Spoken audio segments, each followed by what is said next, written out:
Hello, powerful people. It's Seth Harris, the Senior Fellow at the Burns Center for Social Change at Northeastern University. Welcome back to the Power at Work blog. Really delighted to have you here. If it's your first time, boy, oh boy, did you pick the right day to start engaging with the Power at Work blog, because we have the first of our Labor Day blogcasts for you, and it's a doozy. We've got a very, very important figure in labor law with us today. Jennifer Abruzzo is the General Counsel of the National Labor Relations Board. We have an exclusive interview with her coming up right after this introduction. Jennifer is a very, very important leader on the issues surrounding worker power. She's arguably the most important leader on those issues because she prosecutes labor law violations. She oversees the process of NLRB union representation elections in the private sector. But she also helps to shape the law that governs worker organizing and the protection of workers' rights to engage in concerted activity and their right to engage in collective bargaining. She's extremely important. I think she gets a lot of the credit for workers feeling that they have a government agency that's watching their back when they take the risky step of organizing or seeking to bargain with their employer, push their employer to improve the quality of their lives. They know they've got an advocate in the general counsel seat at the National Labor Relations Board. So you're going to hear from her today, and I'm telling you, you're going to learn a lot. I think you're going to get a deeper understanding of her, both as a human being and as a lawyer and as a government employee. Jennifer's had more than a 20-year career with the National Labor Relations Board. She started at the really junior levels right out of law school. And she committed herself to climbing the ladder at the board and serving workers along the way. She also had a stint during the Trump administration with the Communications Workers of America and their general counsel's office, had served previously as the deputy general counsel of the NLRB and the acting general counsel for a short time at the NLRB. And then President Biden nominated her to be the general counsel. She won confirmation in the Senate by a vote of 51 to 50. It took Vice President Harris voting in favor of Jennifer Abruzzo to put her in that general counsel seat. So thank you very much to Vice President Harris and to the president for nominating Jennifer Abruzzo, because she's done just a terrific job. Let me warn you that there are some things you're not going to hear in this blogcast with Jennifer Abruzzo. One, you're not going to hear her talk about a brand new case that the board decided just, 4 days ago. We're recording this on Tuesday, August 29th. The board issued a decision in Cemex Construction Materials Pacific on Friday, the 25th, I think it was. And the board changed the law in a very, very important way. The board held that when a union goes to an employer and has authorization cards from a majority of the employees in a proper bargaining unit, meaning in a workplace, a majority of the employees in that workplace have signed authorization cards saying, I want this union to represent me. And the union collects that majority of cards, gives it to the employer, and says, we want you to recognize us. That the employer can refuse to recognize the union, but it must petition for an election if it does that. If not, the union will be certified by the National Labor Relations Board. Now, if the employer asks for an election, petitions the board for an election, and this is a very important change, if the employer commits an unfair labor practice that would make that election unfair or has made that election unfair, well, then the election will be set aside and the union must be recognized by the employer. The NLRB will issue an order for the employer to bargain with that union. That is a big change in the law. But let me also say, it's not the change that all worker advocates wanted. Some folks were pushing for a return to what's known as the Joy-Silk Doctrine. The Joy-Silk Doctrine said that when a union comes forward with a majority of authorization cards to the employer must recognize the union unless the employer has a good faith doubt that the majority for the union actually exists. The board, this board, did not go that far in its decision in Cemex Construction. Instead, it said the employer can go ahead and petition for an election, but then the employer has to obey the law. So this is a very important decision that is going to put pressure on employers to not violate the law when union organizing campaigns are underway and a petition has been filed with the board. Because if they do, they risk the union just outright winning recognition. And so this is finally a meaningful disincentive for employers to break the law. Now, you're not going to hear Jennifer talk about that case by name. She refers to it, she alludes to it, she references it, she offers her view on it subtly, but she doesn't want to be seen as criticizing or commenting on the board's work, and she didn't do that during this interview. There's some things she wants them to do that they haven't done yet. She mentions one or two of those, but she was very politic about her dealings with the board. You got to be that way, right? She's an advocate in front of the board, just like some others. But the Cemex Construction decision is a decision that Jennifer and her staff at the General Counsel's office and the regional staff at the NLRB brought to the board. And it's one of dozens of precedents that Jennifer is seeking to overturn to make the statute more effective in defending workers' right to organize and workers' right to bargain collectively and workers' right to engage in protected concerted activity. So you're going to hear Jennifer talk about all that. But first, let me just say I want to extend a special thanks to our friends at Levy-Ratner. This podcast is made possible by the generous support of Levy-Ratner, experienced labor and employment lawyers serving in New York and New Jersey. They provide counsel to labor unions, to benefits plans, and to employees, and they advance the rights of everyone who works, and they've done that for more than 50 years. Let me just say, Levy-Ratner, a great friend of the Power at Work blog. We're delighted to have them sponsoring this Labor Day blogcast. We have more Labor Day blogcasts coming. We got some big ones coming. So you come right back here after you watch this interview with Jennifer Abruzzo. Come back to the Power at Work blog and subscribe to the blog so that we can keep you updated on all the fantastic content that is coming. You can also follow us on social media, on Twitter, at Power at Work blog, on Instagram, at Power at Work blog, on LinkedIn, follow the Power at Work page, on Threads, at Power at Work blog. On Facebook, you can follow our page. Connect with us. Follow us. We will keep you updated about some more great Labor Day blogcasts that are coming your way, more great content that's coming your way. But right now, here is the first of our Labor Day blogcasts with NLRB General Counsel, Jennifer Abruzzo. Well, so Jennifer, thank you so much for joining us on the Power at Work blog. You're just the perfect guest to take our fans and viewers into Labor Day weekend. Do you have big Labor Day weekend plans?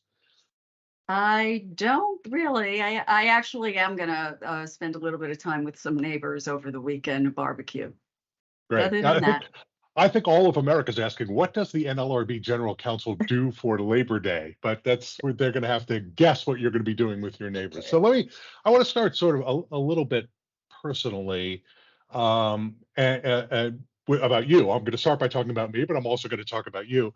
So when I was the Deputy Secretary of Labor, I regularly said to the department staff that the mission of that department was the cause of my life.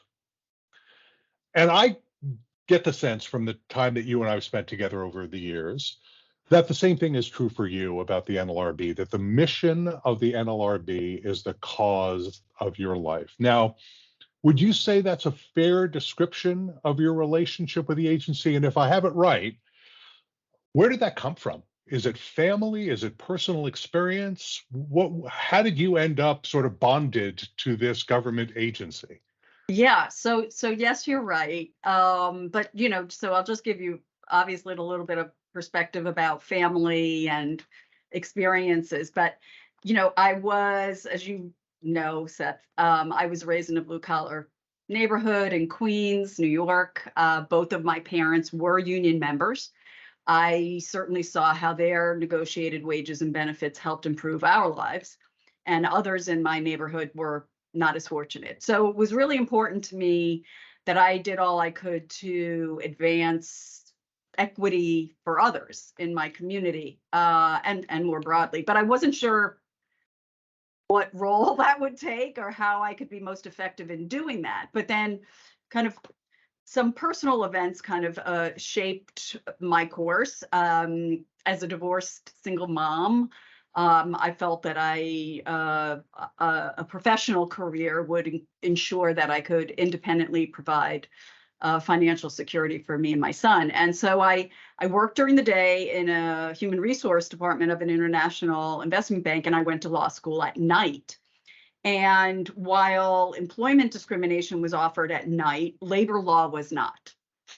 So, so I kind of created an opportunity for myself. I asked the only labor law professor that taught at that school if I could clerk for him, and he agreed. And then about a year after I graduated, he contacted me, told me that he had recommended me for a position with the NLRB because the Miami office had solicited him, told me that I had to take it if it was offered, which I did. And, basically the rest is history. So I started in Miami at the NLRB in January of 1995.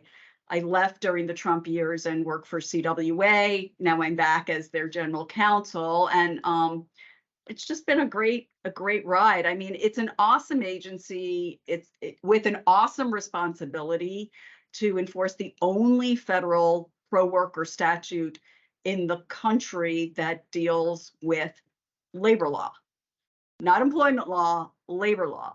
And as there's no private right of action where a worker can go directly into court, we feel this tremendous responsibility to get it right each and every time. So I've been with the agency now over 25 years. I am thrilled to be working with such talented board agents each and every day. It is my passion. We are all committed to the mission, for sure. Yeah. And yeah, I think a lot of people don't understand that about labor law, is that you are America's labor law prosecutor, and you're the one who has to bring all the complaints, all the claims. Workers can't do it on their own, at least in that forum. There are other laws and there are other forums, but not for labor law and not for the National Labor Relations Act. So that's such an important point.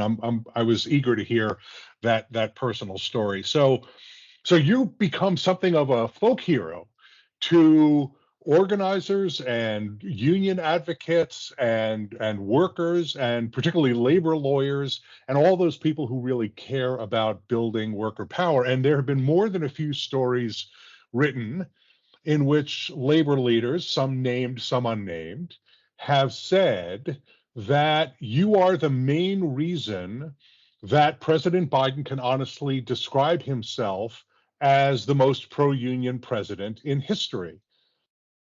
How do you react to people talking about you in that way? I mean, that's lovely that they say that. I mean, I think, as you know, and you were part of it as well, there are so many of us in the government that are committed to our missions. And, they all, at least the worker protection agencies, DOL, for example, EEOC, myself, there's so much interplay between our statutes, and that we're all about helping workers. Now, granted, yes, my statute is about promoting collective bargaining and collective action between coworkers and others so that they can improve their circumstances in life. That's what we're congressionally mandated to do. And you're the only one, just the NLRB is the only one that does that. The Labor Department is all about government intervention on behalf of workers, which is a form of worker power. Yeah. You're the only ones who are focused on collective action to build worker power, with workers bringing the power to the table. Yeah. Now, you intervene to protect their rights, but it's about them. That's right. I mean, but, as I said earlier, I mean, because we are a pro-worker statute, I mean, the statute was enacted in 1935 by Congress. Why? During the Great Depression, right? because employees lacked channels of communication to engage with their employers to improve their work-life circumstances. And because they lacked those channels of communication, there was a lot of industrial instability, there was a lot of labor unrest, there were wildcat strikes and the like, and it was affecting the failing economy. And so the notion was, Congress said, we need to level the playing field between employees and their employers and give employees the right to collectively bargain through freely chosen representatives and to engage with one another to improve their circumstance. And the idea was that those workers would then make gains through bargaining, which would then make them better consumers and help the economy. So, I always hear this, the talk of, when there's a Democratic president in the White House, the board swings pro-union, and when there's a Republican in the White House, it swings pro-employer. And I think if more people focused on those that are in politically appointed Senate confirmed positions, focused on the notion of we are pro-worker. We are here to empower workers. We are here to promote workers and ensure that they are able to communicate with their employers, because that's how you minimize industrial instability and workplace conflict, when labor and management actually engage together in productive dialogue.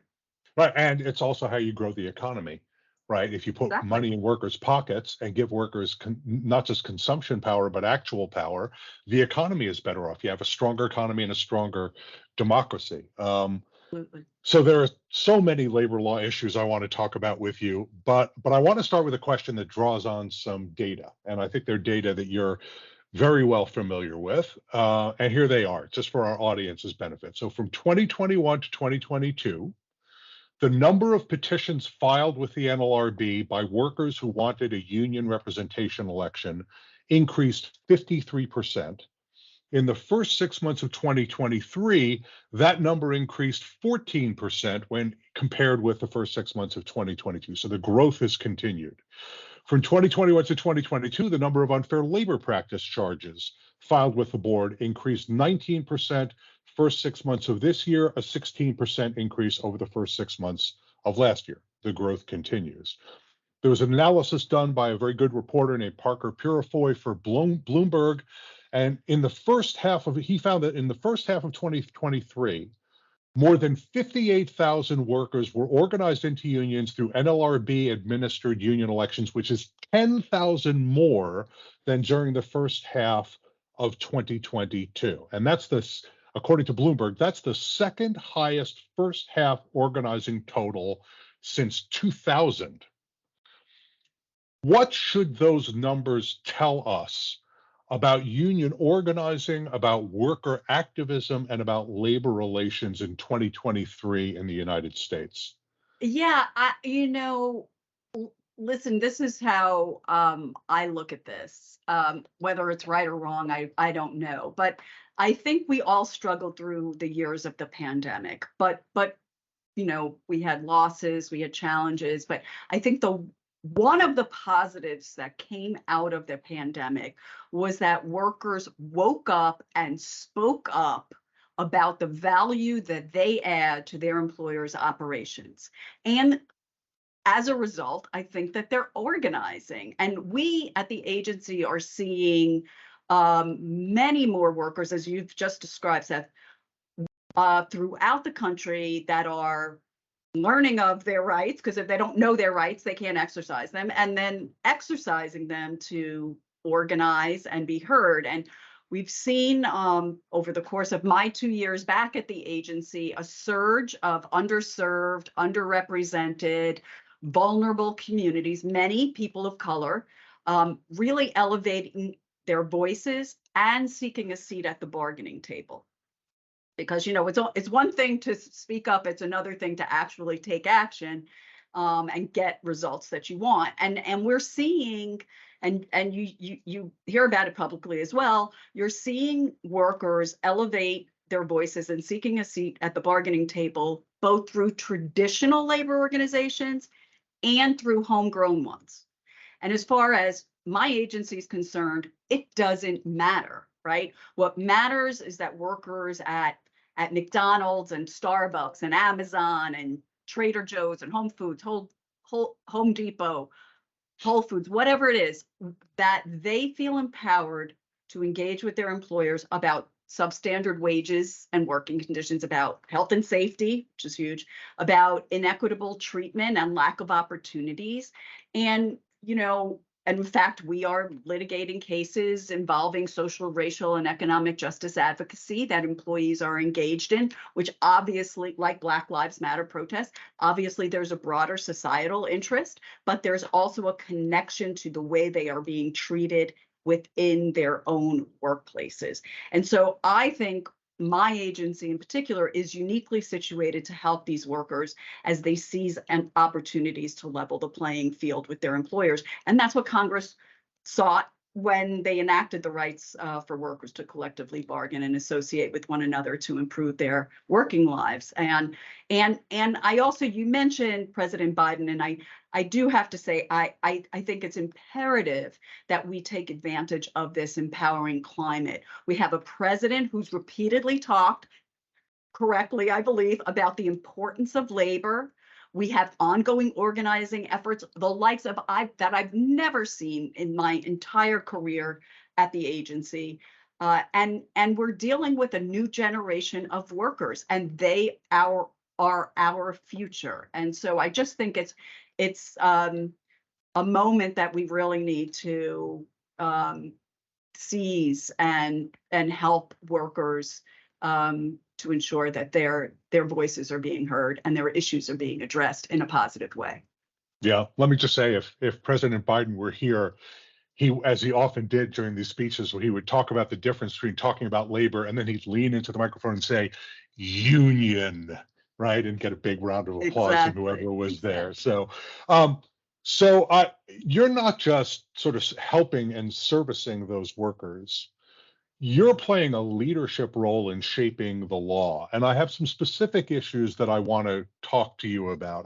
Sure. The list is way too long because your list is very, very long of the precedents you want to see overturned. But the board has acted in a number of different areas. Mm-hmm.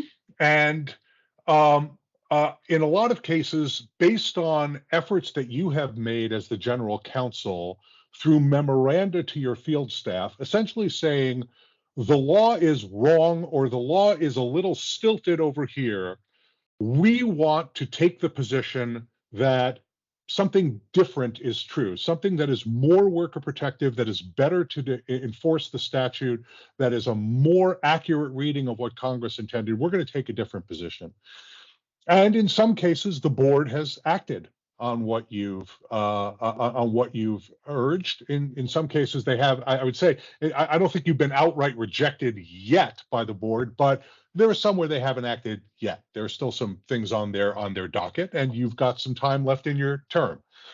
So again, I don't want to get you into particular cases or get you into a discussion about particular topics where the board has already ruled. I'll get to some where the board has not ruled. Mm-hmm. What's your sense of the progress on the project of rejuvenating the law and understanding the law in a clearer way so that it is as fully protective of workers' right to organize and to collectively bargain as it needs to be? So I think that the board has done a good job. I mean, the agency certainly. I will, let me just say one thing in case folks, your audience may not be aware of this. And that is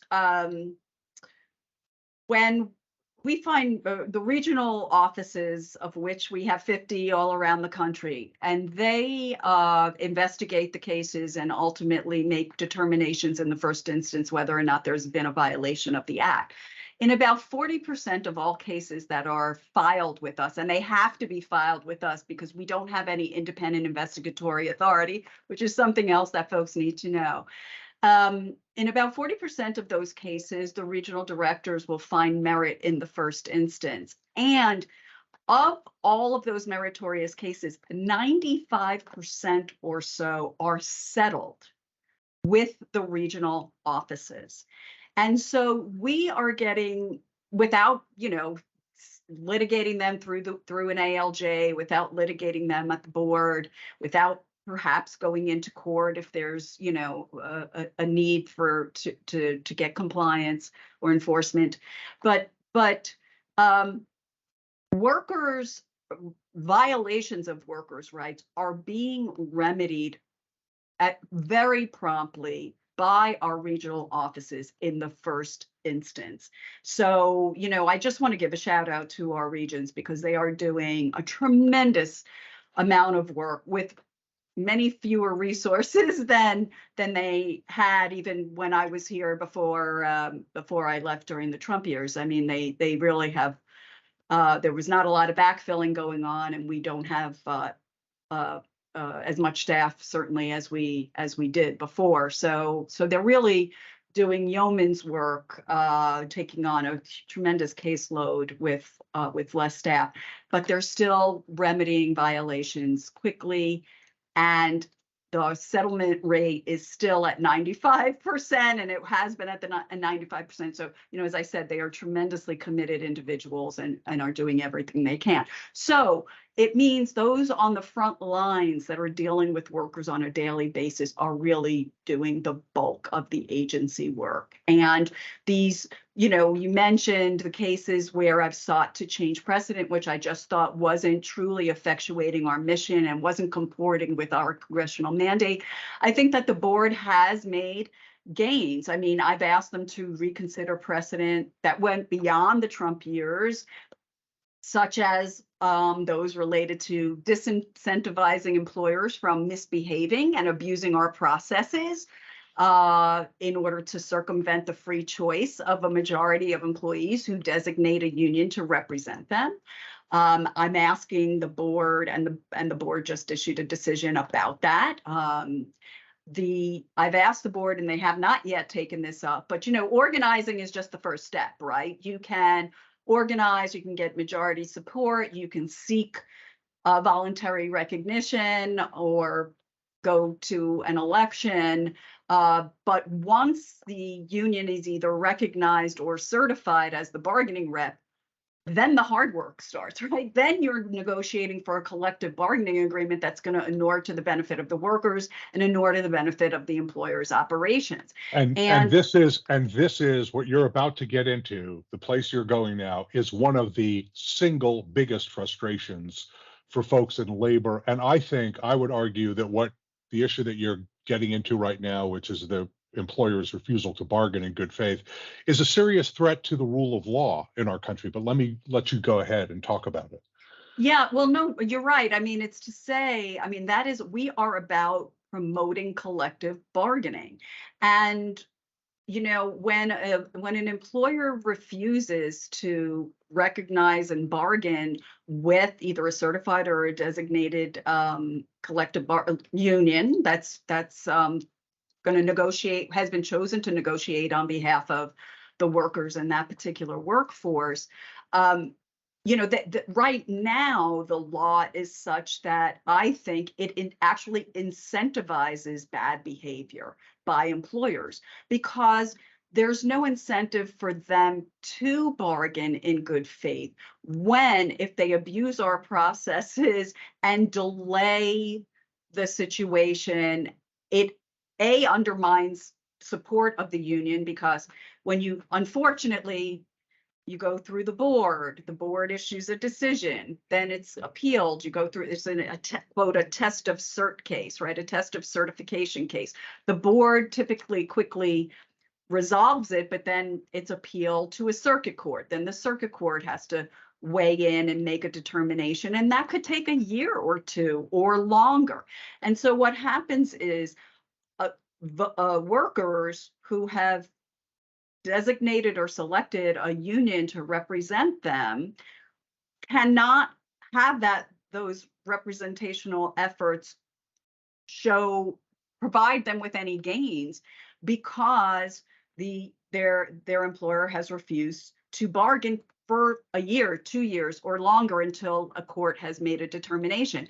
And so what happens is, and then once the court has made a determination, or the board for that matter, the remedy is a prospective bargaining order. Right. So there's And no, even if the employer is found to have violated their duty to bargain in good faith, the remedy is an order to go bargain in good faith. exactly. And so the employer basically gets away with not bargaining in good faith because they don't, it's not even a slap on the hand, it's sort of a weak admonishment. And there's no, the sense out in the world, and the sense even among labor law professors like myself, is there's no reason to bargain in good faith if you never wanted the union in the first place. Right. So that's why so many unions don't get first contracts. Okay, so tell us the answer. Tell us the solution. Well, right, but I mean, it's even worse than unions not getting a first contract. It is if you delay it sufficiently, and you undermine union support during that time period, and frankly, you also undermine confidence in the government, who in many cases have certified that union, right?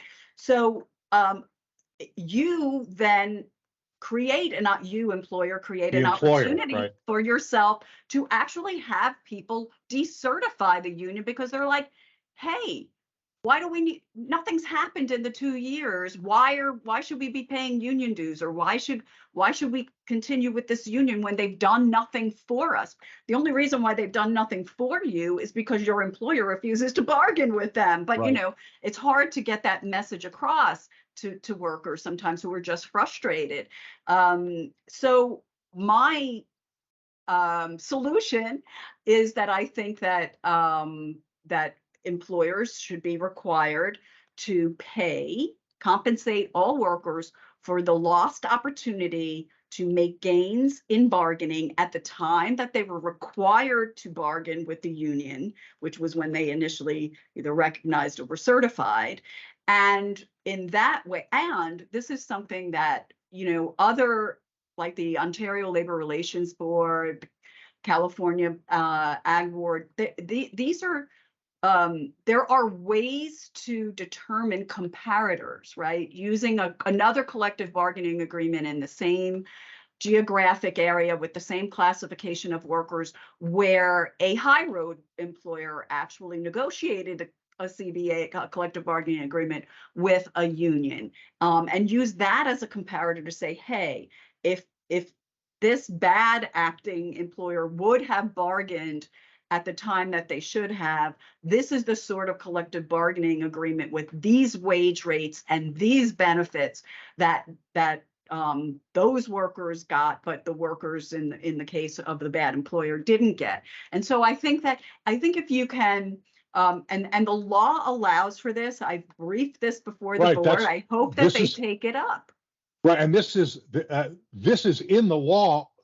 This particular interpretation of the concept is not in the law, but make whole relief exactly is what remedies are supposed to be under the National Labor Relations Act. And what you're describing is making workers whole for a failure to bargain in good faith. So I'm looking forward to seeing how the board deals with that issue. I'm hopeful. I'm not sure that will solve all of the problems with the failure to bargain in good faith, but certainly it'll begin to impose some positive cost on some of these name brand companies out there that are blatantly violating the law, and I think doing real damage to our American justice system by doing that. They are just spitting in the face of the law, which is harmful not just in the labor context, not just to workers who want to organize a union, but to all of us who think that we should be a nation of laws, not a nation of just men and women and people, I should say. Okay, definitely. I've held off long enough.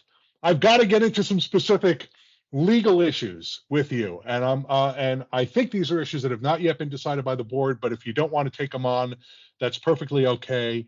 And I'm going to let me start by asking you a question that I get asked all the time, so maybe this will solve my problem of being asked about this all the time. So you have taken the position that employers violate the act when they tell their employees that they are not employees, that they're independent contractors, that the workers are independent contractors.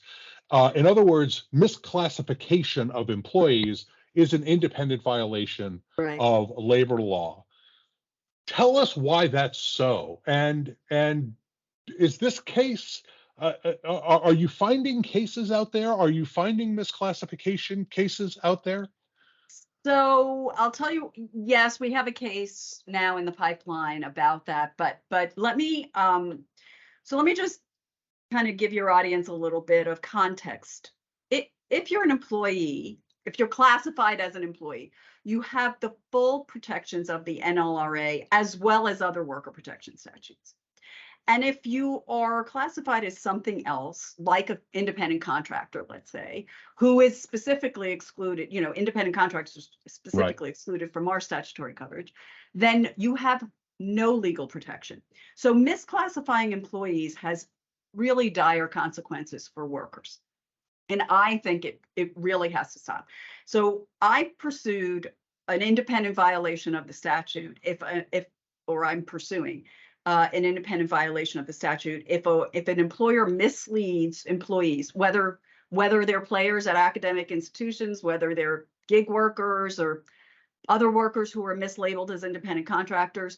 If an employer misleads them by word or by deed into believing that they are not employees when they are, basically the employer is saying, you have no statutory protections.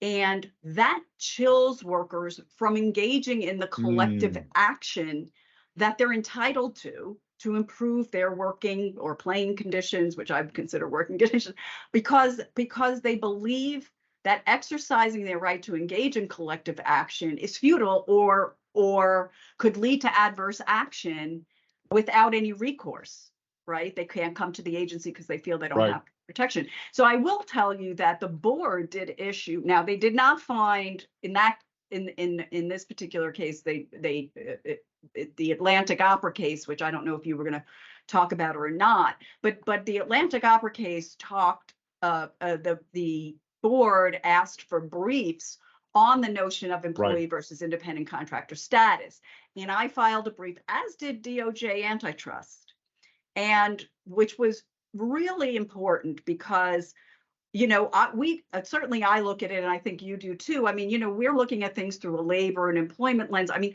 they're looking at it through an anti-competitive behavior lens, right? So their brief really brought a different and important and persuasive perspective because there's a carve out under antitrust statutes for employees organizing. But those that aren't considered employees could be liable for engaging in any sort of collective action that may be deemed to be anti-competitive. So under antitrust law, they would be in violation. There are actually cases in which doctors and others have been held in violation of antitrust law because it's an anti-competitive practice to come together and, for example, set wages, which is price fixing under antitrust law. Right. Absolutely right. So the board actually did issue that Atlantic Opera decision agreeing with me and reverted back to a test which includes looking at employee status and considering the 10 common law factors, with no one factor being a super factor or dispositive of employee status. So that was great. But the board has not yet. We tried this once before when I was deputy general counsel to have the board find an independent violation of a misclassification. The board did not do it then. I think it was back in 2017, I want to say. But we're trying again, and we'll see if we're successful this time around. Okay, but you skated over the part of that answer that is my best hope and your best hope of getting on ESPN. And that is that the theory that you just laid out applies arguably to workers in the online platform economy, the gig economy, certainly in construction and healthcare and other industries where there is rife misclassification.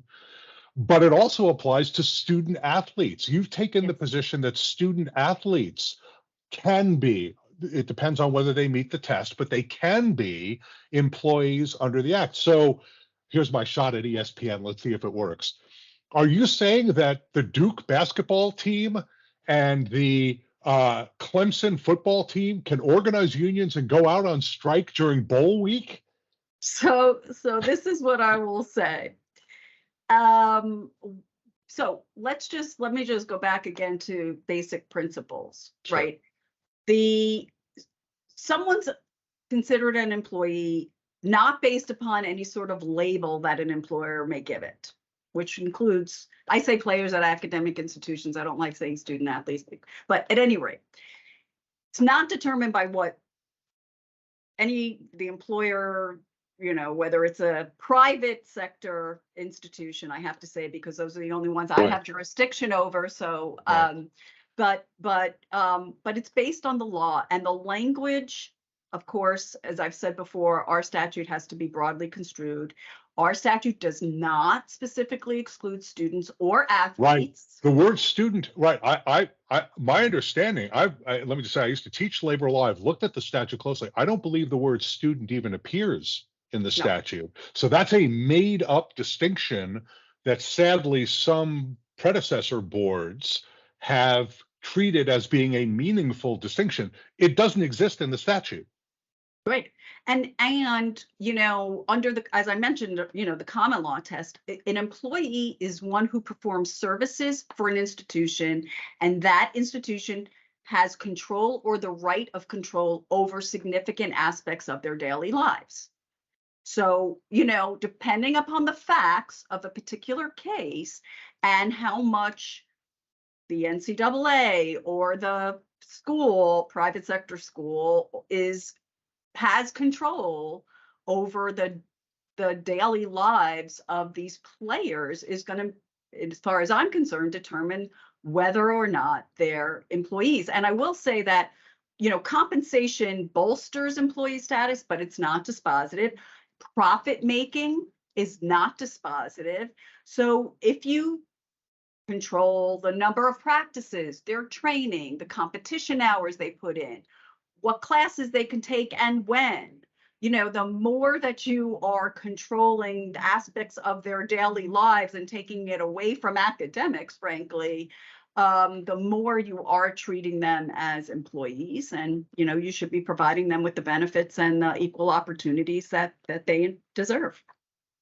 Okay, ESPN, are you listening? We're going to see. We're going to find out. By the way, I to make the point about it being only private sector schools, I had to pick out Clemson because in the top 10, everybody else is a public. All the other schools in the top 10 are public institutions. So it may or may not apply there. Although you can imagine some states, maybe not all states, following suit if the NLRB were to conclude that student athletes are employees under the law. I'm not sure everybody is going to do that, and it's a touchy issue. Okay. Well, and certainly public sector, just to say, public sector institutions can always voluntarily recognize unions, right? So. Absolutely. Okay. You mentioned competition and antitrust law. And you have a memorandum of understanding with the Federal Trade Commission. You've had entered into memorandum of understanding with a lot of agencies, the Labor Department and EEOC and others. And let me say, I used to say this all the time to people in government, and that, because they'd want to do a big press release because there was a memorandum of understanding between the NLRB and the Labor Department. I'd always say, no one in the real world cares that two government agencies are speaking with one another. No one cares about that. It's the actions that they take. But you actually are taking action on a very important area in cooperation with the Federal Trade Commission, or at least in parallel with the Federal Trade Commission. Yeah. They are working on a regulation that would effectively ban non-compete agreements in which, again, there's something but just for our audience's sake, where an employer prohibits their employees from working for a competitor employer after that employee has had their employment terminated for whatever reason that employment has been terminated. It's called a non-compete agreement. The loyal viewers of this blog know that we've done I've written a post about this, and we had a blogcast about this early on with Elizabeth Wilkins from the Federal Trade Commission. It was very, very, very good. So help our viewers to understand why non-compete agreements are a labor law issue, because you've taken the position that non-compete agreements violate the act. Yes. And so the anti-competitive aspect of them, I think, is obvious, and that's why the FTC is going to act on it. But help us to understand why it's also a labor law issue. I certainly, and let me just say, you're right. We've had partnership. The agency's had partnerships with other worker protection agencies for quite a while. But the new partnerships that we've developed since I've gotten back with FTC, with DOJ antitrust, and CFPB are really crucial because, as I was saying earlier when I was talking about the Atlantic Opera case and how we are, how really persuasive I felt that their brief, the DOJ antitrust brief was. It was because they're looking at it from a different lens, right? And when you're making a decision about workers' lives, you've got to be looking at this like holistically, in my opinion. And so, and despite the fact that we're viewing things from different lenses, our goals are the same. Our goals, whether it's the NLRB or whether it's the FTC, we want to stop unfair and deceptive practices. We want to stop misclassification. We want to stop employment models and structures that create vertical constraints on competition that affects workers who are also consumers, right? And affects the broader community. So, as you mentioned, when it comes to non-competes in particular, at the heart of the Act's purposes is the equalization of bargaining power between employers and employees. And non-compete provisions chill virtually all types of protected activity in the workplaces. Not only of the employer, but of its competitors. Because, if you Jane Doe, are subject to a non-compete agreement and you leave your employ, you can't work anywhere near the geographic area typically or in the same field as the place that you just left. So you don't get to engage with your former colleagues who may also have left. So it scatters former employees who now don't have any sort of relation. They had a relationship when they all at work together, but now they're scattered to the four winds. So it kind of precludes that, sort of solidarity. You increase the economic cost to employees who are unlawfully discharged for engaging in protected activity because now they have to go God knows where to try to find a job, and in the meantime they're not having any income, and you importantly undermine employees' abilities to replace lost income in the context of strikes, lockouts, or other labor disputes because they again have nowhere to go to try to supplement the income that they're losing. So in addition to all of that, these provisions chill the workers' rights to concertedly threaten to resign in order to improve some working conditions, to carry out those threats, because where are they going to go? It's an empty threat if they can't really go anywhere. And it prevents them from even soliciting employees to kind of act concertedly with them in threatening to or actually carrying out the threat to resign. So I think in many ways, it's definitely a labor issue. And it's, I believe, certainly, and I've said this before, there may be circumstances where some limited non-compete provisions are necessary, to protect intellectual property or trade secrets or something like that. But as well as I, Seth, you have these low wage or middle wage workers being subject to these non-compete agreements for no reason other than basically forcing them to stay where they are and just accept whatever terms and conditions are offered to them because they really have no opportunities to go elsewhere. Because they can't, they're at least typically subject to these non-compete agreements for like 2 years or so. Yeah, what is so fascinating about that explanation, and so many of the explanations you've given us about in response to my questions today, is the comprehensive view that you have of worker power and what it requires in order for workers to be able to exercise their power in an effective way, and what the goal of the exercise of that power is. It's not power for its own sake, it's power for workers to be able to improve the quality of their lives. So if you take away the ability to resign en masse, well, that's something that workers might be able to use to squeeze a little bit of additional money out of their employer, or solve a safety and health challenge in the workplace, address a hazard, a deadly hazard in the workplace. And that, I think, is what is most intriguing to me about your stewardship with the General Counsel's office and the staff of the NLRB, is that you have a very sophisticated and comprehensive understanding of worker power and how it can be used, and how the statute intended that it would be used, and what the purposes of the statute is. So I really, really appreciate that. As I said to you before we got started, I have about 14 pages of notes, but I'm not going to try and get you through everything. I'm going to ask my final question now, and it's a big open-ended question. Take it wherever you want to take it. So when you have finished your career at the NLRB, which I hope is not soon, I'm rooting for at least 6 more years, maybe 14 more years if they can persuade you to stay. But when you have finished your career as the General Counsel of the NLRB, how will we know if Jennifer Abruzzo has been a successful General Counsel? What is your measure of success for your time at the NLRB?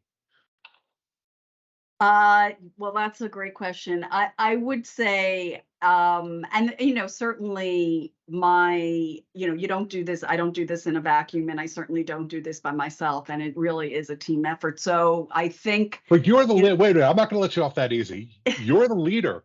You are the leader. You're the legal leader. You're the intellectual leader. You're the organization. People don't really understand this. You are the organizational leader of all of those field staff folks out there.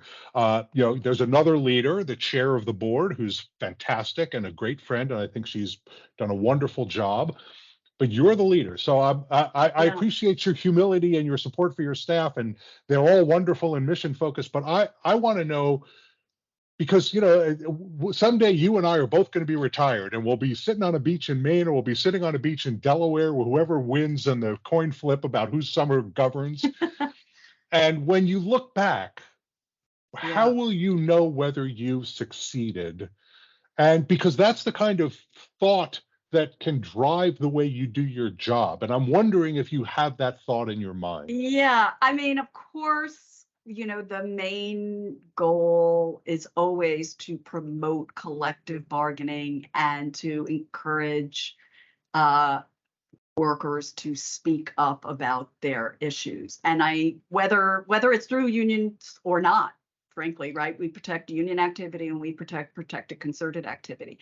And so I would love to see, whenever I leave here, that and probably read about it in the paper at that point, or see it on the news, where we are seeing workers speaking up and their issues being addressed, that we are promoting productive labor management dialogue. And I think that that's something that is key, frankly.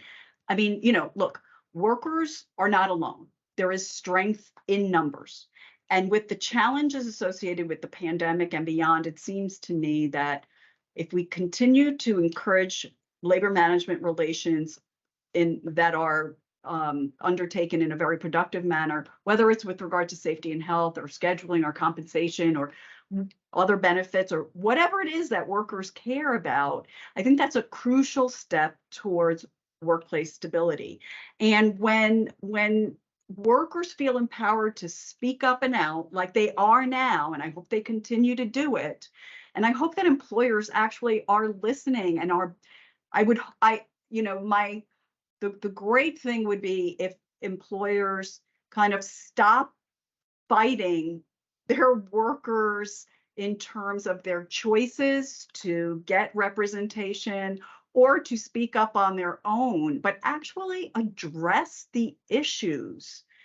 Then, as I said earlier, workplace conflict diminishes workers and their families, communities, the employer's operations, they all will flourish. And that's a win-win for everybody. So, I mean, the other thing that I would say is that I hope, so that's like broadly speaking, that I hope, if nothing else, workers feel empowered to speak up.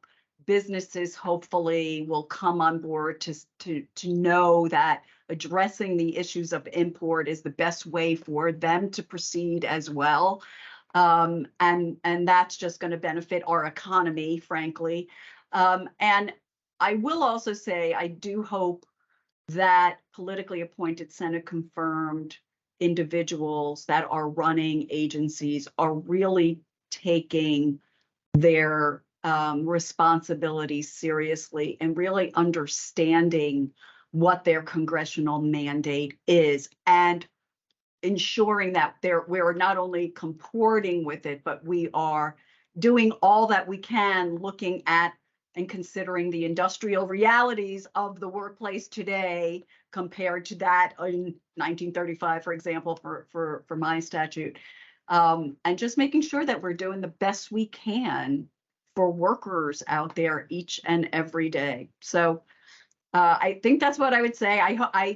Listen. One final thing, Seth, I will say to you, I thank you for reaching out to me, and because I think it's really crucial that we educate as many workers we can about their statutory rights to speak up and engage together to seek positive change, and that there's an agency out there that will protect those rights and enforce the statute and remedy violations. Because if you don't know your rights, then you're not going to exercise them, and with knowledge comes power. So I really appreciate that. Well, I really appreciate your being willing to take the time to educate our audience and to talk with us here at the Power at Work blog. I will close with this. I think Jennifer Abruzzo has already been a success because you have played a leadership role in a resurgence of worker activism, worker militancy, worker organizing around the country. We're seeing workers making demands at the collective bargaining table because they know that they have an agency that will defend their rights, that will fight to protect them when they take the risk of organizing a union, take the risk of challenging their employer, take the risk of demanding more for their families and their communities, as you said. And let me just say, the name that is on everybody's lips, I think even more maybe than Joe Biden, is Jennifer Abruzzo. And so on their behalf, I'll say thank you. In addition to thanking you for being with us today, Jennifer, you're terrific. Really great to see you. Thank you, Seth. It's great to see you too. Take care.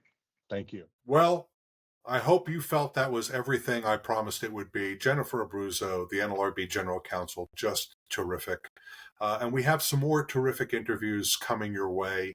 The only way you're going to find out about them, we don't buy Super Bowl television ads. I mean, we're a tiny little blog. We're not, running streamer ads on the big sites on the web. We're just trying to get by here, and we're trying to get by with your help. Word of mouth, retweeting us, if that's even what we call it after they change the name of that freaking site. Connecting with us, sharing stuff, reposting what we put on LinkedIn, other things. We need your help to make people aware of this Power at Work blog. So please come back and subscribe yourself to the Power at Work blog right on the Power at Work blog homepage. You can click on the subscribe link. Just give us your email. We will send you a newsletter.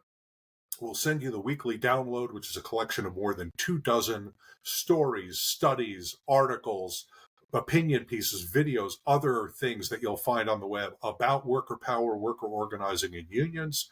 Just a way to keep up with what's going on in labor world.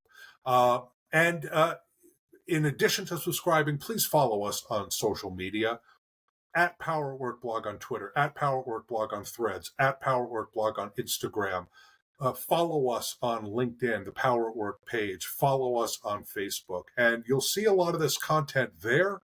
And you will also be able to connect with us. And if you have comments, if you have things that you want to tell us, send a direct message after you've followed us, after you've connected with us. Send a direct message through one of those social media channels. We're dying to hear from you. We'd love to hear your ideas. We have a lot of great content that's getting ready to come out. Some more interviews with very high-profile people in labor world, some interviews about important topics like childcare and organizing. Just please stay connected to us. Come back here to the Power at Work blog often. And I hope you enjoyed this blogcast. Thanks again to our friends at Levy Ratner for sponsoring this blogcast. We really appreciate them. If you would like to sponsor a Power at Work blogcast or any of the items on the Power at Work blog, please do get in touch with us. You can send an email to me directly at Northeastern University, or you can contact us through all those social media channels that I mentioned. Thanks a lot for watching. We'll see you right here on the blog again very soon.